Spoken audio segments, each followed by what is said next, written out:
एक आदमी जो सरकार में तो नहीं था, पर कहते हैं कि सरकार उसकी जेब में रहती थी। उस आदमी का खौफ ऐसा था कि राज्य के सीएम को मुंह छुपाना पड़ता था। रौब ऐसा कि देश के पीएम नरेंद्र मोदी को सिर्फ एक कॉल से बचा लिया था। दबदबा ऐसा कि दोस्त हो या दुश्मन, अगर ये सामने होता था तो किसी की आवाज तक नहीं निकलती थी। पर ये था कौन? एक कार्टूनिस्ट। जी हाँ, एक मामूली सा कार्टून बनाने वाला इंसान। चलिए एक छोटे किस्से से शुरू करता हूँ। साल था 1996। मशहूर कार्टूनिस्ट प्रशांत कुलकर्णी एक राजनीतिक हस्ती का इंटरव्यू ले रहे थे। बात शुरू होने से पहले ही प्रशांत से कहा गया कि आपका बनाया ब्रोकन एरो वाला कार्टून बहुत अच्छा था। चलो इंटरव्यू छोड़ो, अब कार्टून की ही बात करते हैं। अब सवाल आता है कि इतनी बड़ी राजनीति हस्ती कार्टून की बात क्यों कर रही है?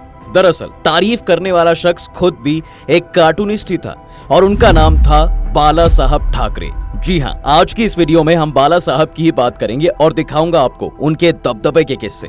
लेकिन पहले ये किस्सा भी आपको पूरा सुना ही देता हूँ, क्योंकि ये किस्सा बहुत खास है।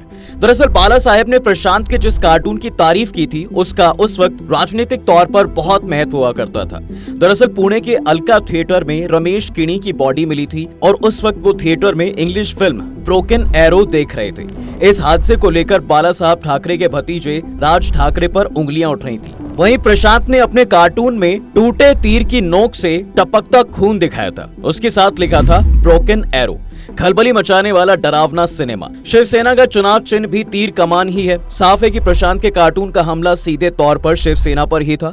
इसके बावजूद बाल ठाकरे ने प्रशांत के कार्टून की तारीफ की। ऐसी बेबाकी से अपना जीवन जीने वाले बाल ठाकरे ने 17 नवंबर 2012 को आखिरी सांस ली थी। अब यार, ये तो सिर्फ एक किस्सा है जो मुझे लगता है कि पहले आपने कभी नहीं सुना होगा, और ऐसे ही किस्से आज मैं आपको इस वीडियो में दिखाने वाला हूँ। तो लास्ट तक बने रहना मेरे साथ। अब वीडियो में आगे बढ़ने से पहले जीके का एक सवाल आपके लिए। शिवसेना की तरफ से पॉलिटिक्स में आने वाला इंसान कौन है? अगर आपको जवाब पता है तो कमेंट में जरूर बताइए। अब आगे वीडियो में बढ़ते हैं। शुरुआत एक कार्टूनिस्ट जिसने शिवसेना बनाई। दबदबा दिखाने से पहले ये भी तो देख लो कि दबदबे वाला ये इंसान बना कैसे। बाल ठाकरे का जन्म 23 जनवरी 1926 को महाराष्ट्र के पुणे में हुआ था। वो 9 भाई बहनों में सबसे बड़े थे। उनके पिता केशव सीताराम ठाकरे मुंबई को भारत की राजधानी बनवाना चाहते थे।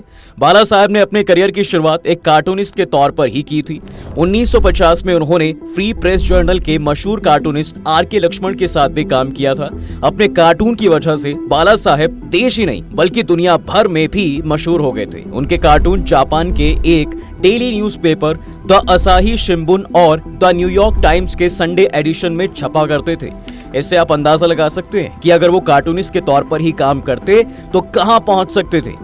लेकिन उनको कुछ और ही करना था, इसलिए उन्होंने कार्टूनिस्ट की नौकरी से रिजाइन कर दिया और इसके बाद उन्होंने अपने भाई श्रीकांत के साथ मिलकर 13 अगस्त 1960 को साप्ताहिक मराठी अखबार मार्मिक निकालना शुरू कर दिया। 60 के दशक में मुंबई के बड़े कारोबार पर गुजरातियों का कब्जा था। वहीं छोटे कारोबार में दक्षिण भारतीयों और मुस्लिमों की हिस्सेदारी काफी ज्यादा थी, यानी मुंबई में मराठियों के लिए काफी कम स्कोप था। इसी समय एंट्री होती है बाला साहब ठाकरे की। ठाकरे इस मुद्दे को भुनाते हैं और मराठी मानुस की बात करते हैं। बाल ठाकरे ने बड़ा फैसला लिया और मराठी अधिकारों की लड़ाई के लिए सियाली दल शिवसेना का गठन कर दिया। 19 जून 1966 में मुंबई में 18 लोगों ने मिलकर शिवसेना नाम का गठन बनाया।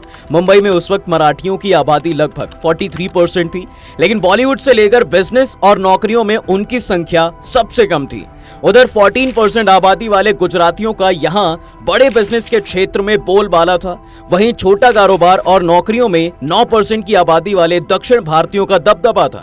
उस समय नौकरियों की काफी कमी चल रही थी और बाल ठाकरे ने 1966 के मैनिफेस्टो में यह दावा किया कि दक्षिण भारतीय लोग मराठियों की नौकरी छीन रहे हैं। उन्होंने मराठी बोलने वाले स्थानीय लोगों को नौकरियों में तरजीह दिए जाने की मांग को लेकर आंदोलन शुरू कर दिया। उन्होंने दक्षिण भारतीयों के खिलाफ पुंगी बजाओ और लुंगी हटाओ अभियान चलाया। ठाकरे तमिल भाषा का मजाक उड़ाते हुए उन्हें यंडू गुंडू कहते थे। वे अपने पत्रिका मार्मिक के हर अंक में उन दक्षिण भारतीयों के नाम छापा करते थे जो मुंबई में नौकरी कर रहे थे और जिनकी वजह से स्थानीय लोगों को नौकरी नहीं मिल पा रही थी। बाल ठाकरे का कहना था कि महाराष्ट्र में वहां के युवाओं के हितों की रक्षा सबसे जरूरी काम है। बाल ठाकरे ने संगठन बनाने के लिए हिंसा का सहारा लेना शुरू कर दिया। धीरे धीरे मुंबई के हर इलाके में स्थानीय दबंग युवा शिवसेना में शामिल होने लगे।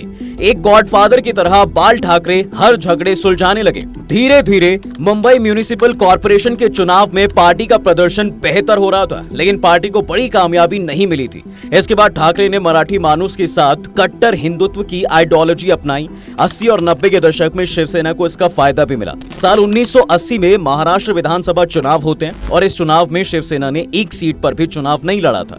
शिवसेना ने कांग्रेस को समर्थन दिया था, जिसके बाद जनता पार्टी की हार हुई और सत्ता से बाहर होना पड़ा। इस चुनाव के बाद ही महाराष्ट्र को पहला मुस्लिम मुख्यमंत्री मिला था। बाल ठाकरे के दोस्त अब्दुल रहमान अंतुले मुख्यमंत्री बनाए गए और इसके बदले में कांग्रेस ने विधान परिषद में 3 सीटें शिवसेना को दे दी थी। इसके बाद मुंबई के विले पार्ले विधानसभा सीट के लिए दिसंबर 1987 में हुए उपचुनाव में पहली बार शिवसेना ने हिंदुत्व का आक्रामक प्रचार किया था। पहली बार गर्व से कहो हम हिंदू हैं, ये घोषणा चुनावी अखाड़े में आ गई थी।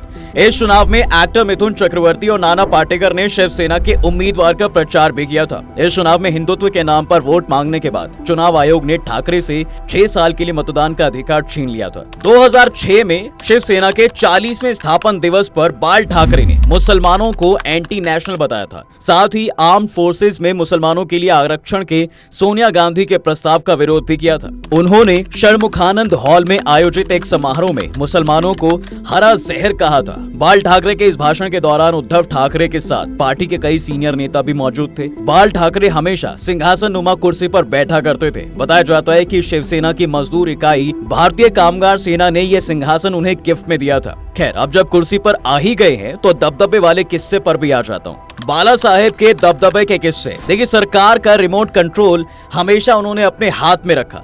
1955 में बाल ठाकरे ने जब बीजेपी के साथ मिलकर सरकार बनाई तो अपने करीबी नेता मनोहर जोशी को सीएम बनाया। इस दौरान बाल ठाकरे ने कहा था कि इस सरकार का रिमोट कंट्रोल मेरे हाथ में रहेगा। बाल ठाकरे ने कहा था कि मैं जिस तरह चाहता हूं उस तरह सरकार को चलाऊंगा। कहा जाता है कि बाल साहब ठाकरे के समय महाराष्ट्र की राजनीति में वही होता था जो वो कहते थे। अगर सत्ता में बैठा व्यक्ति बाल ठाकरे की बात नहीं भी मानता था तो उनके चाहने वाले इतने लोग थे कि वो अपने तरीके से मनवा लेते थे, इसलिए वो कभी सत्ता में खुद नहीं आए। अब इससे निकला एक किस्सा और सुनाता हूँ। ये बात है साल 1995 की। मुंबई में शिवसेना भाजपा गठबंधन की सरकार बनती है और मुख्यमंत्री बने मनोहर जोशी। जीत के जश्न में कुछ दिन बाद एक पार्टी हुई। चंद ही मेहमान बुलाए गए और पार्टी बिल्कुल शांति से चल रही थी। तभी पार्टी में एंट्री हुई शिवसेना प्रमुख बाल ठाकरे की। ठाकरे ने देखा खाने को तो अच्छा खासा इंतजाम है, लेकिन पीने को कुछ नहीं है। ठाकरे ने एकदम विफरते हुए कारण पूछा तो पता चला सीएम की मौजूदगी में शराब पीना ठीक नहीं। पर ठाकरे तो ठाकरे थे। उन्होंने तुरंत एक शैंपेन की बोतल मंगवाई। गिलास में शैंपेन के बुलबुले छूटने लगे तो सबने सीएम की ओर नजर फिराई। सीएम साहब अब नदारद थे। ठाकरे को ना कहने की हिम्मत उनमें थी नहीं, तो कैमरामैन की नजर से बचने के लिए वो एक कोने में जाकर बैठ जाते। उसी दिन से सबको पता चल गया, सत्ता पर चाहे कोई भी बैठे, रिमोट कंट्रोल बाल ठाकरे के हाथ में ही है। अमिताभ से बोले, मैं किसी चीज पर दुख प्रकट नहीं करता। देखिए, मुंबई के दंगों के बाद बाला साहब ठाकरे की हर तरफ चर्चा थी। 1995 में मणिरत्नम ने इस पर बॉम्बे नाम की एक फिल्म भी बनाई। फिल्म में शिव सैनिकों को मुसलमानों को मारते और लूटते हुए दिखाया गया था। बॉम्बे फिल्म के अंत में बाल ठाकरे से मिलता एक कैरेक्टर इस हिंसा पर दुख प्रकट करते हुए दिखाई देता है। बाल ठाकरे ने इस फिल्म का विरोध किया, साथ ही मुंबई में इसे रिलीज नहीं होने देने की बात कही। फिल्म के डिस्ट्रीब्यूटर अमिताभ बच्चन थे। अमिताभ और ठाकरे के बीच अच्छी दोस्ती थी। अब फिल्म पर बात करने के लिए अमिताभ ठाकरे के पास जाते हैं। अमिताभ ने उनसे पूछा कि क्या शिव सैनिकों को दंगाइयों के रूप में दिखाना उन्हें बुरा लगा। ठाकरे का जवाब था, बिल्कुल भी नहीं। मुझे जो बात बुरी लगी वो था दंगों पर ठाकरे के कैरेक्टर का दुख प्रकट करना। मैं कभी किसी चीज पर दुख नहीं प्रकट करता। सचिन से बोले थे, आपको छक्के चौके पसंद है, जुबान नहीं। नवंबर 2009 में क्रिकेटर सचिन तेंदुलकर को बाल ठाकरे के गुस्से का शिकार बनना पड़ा था। दरअसल सचिन ने कह दिया था कि मुंबई पर सभी भारतवासियों का बराबर हक है। बाल ठाकरे इस पर भड़क गए और सचिन पर निशाना साधते हुए कहा, हमें क्रिकेट के मैदान में आपके छक्के चौके पसंद है, लेकिन आप अपनी जुबान का इस्तेमाल ना करें, हम इसे बर्दाश्त नहीं करेंगे। हमेशा बड़े भाई बनकर रहे। बाला साहेब के वक्त में महाराष्ट्र की राजनीति में शिवसेना हरदम बड़े भाई की भूमिका में रही है। 1989 के लोकसभा चुनाव से पहले पहली बार हिंदुत्व की छाया तले बीजेपी और शिवसेना के बीच गठबंधन हुआ था। 1990 के विधानसभा चुनाव में शिवसेना 183 सीटों पर लड़ी और 52 पर जीत हासिल की, जबकि बीजेपी ने 104 सीटों पर लड़कर 42 सीटों पर जीत हासिल की थी। उस वक्त शिवसेना के मनोहर जोशी विपक्ष के नेता बने। 1995 में बीजेपी शिवसेना ने मिलकर चुनाव लड़ा। शिवसेना ने 73 तो बीजेपी ने 65 सीटें जीती। बाला साहेब ठाकरे ने फॉर्मूला दिया था कि जिस पार्टी के पास ज्यादा सीटें होंगी मुख्यमंत्री उसका होगा। इसी आधार पर मनोहर जोशी को सीएम की कुर्सी फिर से मिली और बीजेपी के गोपीनाथ मुंडे को डिप्टी सीएम की। 2004 के चुनाव में शिवसेना को 62 और बीजेपी को 54 सीटों पर जीत मिली। 2009 में दोनों पार्टियों की सीटें कम हुई, लेकिन बीजेपी को पहली बार शिवसेना से ज्यादा सीटें हासिल हुई। बीजेपी ने इस दौरान 46 सीटें और शिवसेना ने 45 सीटें जीती। 2014 के चुनाव में 1989 के बाद पहली बार दोनों पार्टियों ने अपने रास्ते अलग अलग कर लिए। बाला साहेब ठाकरे भी अब नहीं थे। सभी 288 सीटों पर चुनाव लड़ने के बाद भी शिवसेना को बीजेपी से आधी सीटें मिली। बीजेपी ने 122 सीटों पर जीत हासिल की और शिवसेना ने केवल 63 सीटों पर। हालांकि बाद में शिवसेना बीजेपी के देवेंद्र फडणवीस सरकार में शामिल हो गई। उसके बाद पहले बीजेपी और शिवसेना के टूटने की कहानी और फिर शिवसेना के टूटने की अपनी एक कहानी है। वैसे आपको क्या लगता है, क्या सच में बाला साहेब के जाने के बाद अब शिवसेना में वो बात और दबदबा नहीं बचा है? अपनी राय कमेंट सेक्शन में हमें जरूर बताएं। वीडियो अगर पसंद आई हो तो इसे लाइक और शेयर जरूर करें और जाते जाते चैनल को सब्सक्राइब करना बिल्कुल ना भूलें।